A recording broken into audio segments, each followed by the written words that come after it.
We're going to move on to Representative Nash, House File 4591. Representative Nash, two-year bill. Thank you, Mr. Chair. I would move 4591 with the recommendation to the floor. Go ahead. Thank you, Mr. Chair. 4591 is the work for the ability to provide AMPERS with a small amount of funding in order for them to reduce their overall fiscal impact by going through a headcount reduction. This bill was heard in State Government Finance, was moved out unanimously.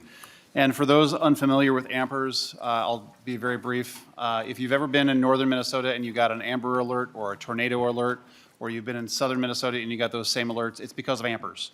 So I have been on various lakes, got those same alerts. Without them, we would not have gotten them. So I have a testifier here to talk briefly about the cost-cutting effort that's going on and that why it requires, as you see on lines 2.31, the $165,000. Thank you, Representative Nash. Please identify yourself for the record and go ahead with your testimony. Thank you, Mr. Chair and members. For the record, my name is Joel Glazer. I am the president and CEO of AMPERS, the Association of Minnesota Public Educational Radio Stations. We represent and support 17 different smaller community radio stations throughout the state of Minnesota. They go up as far north as Thief River Falls and Grand Marais, down to Winona, Mankato, and Austin, and just about everything in between.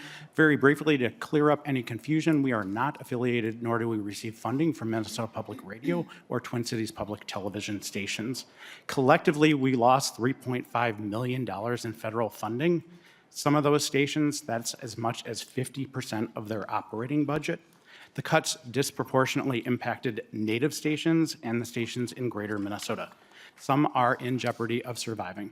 While we would love to ask for $3.5 million, we realize that is not realistic. So instead, we looked at a way to consolidate our expenses. So we are looking at hiring one FTE to do the work that many of the stations have between 0.1 and 0.2 FTE doing that work. These funds would be used to pay for software as well as the reduction in the head count.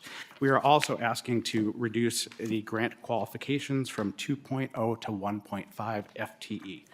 Some of the stations are operating with 1.5 and they would not be eligible any longer. With that, Mr. Chair, I would ask for your support of this bill. Thank you. Representative Lilly. Thank you, Mr. Chair, and just really briefly, Representative Nash, thank you for working on this. It's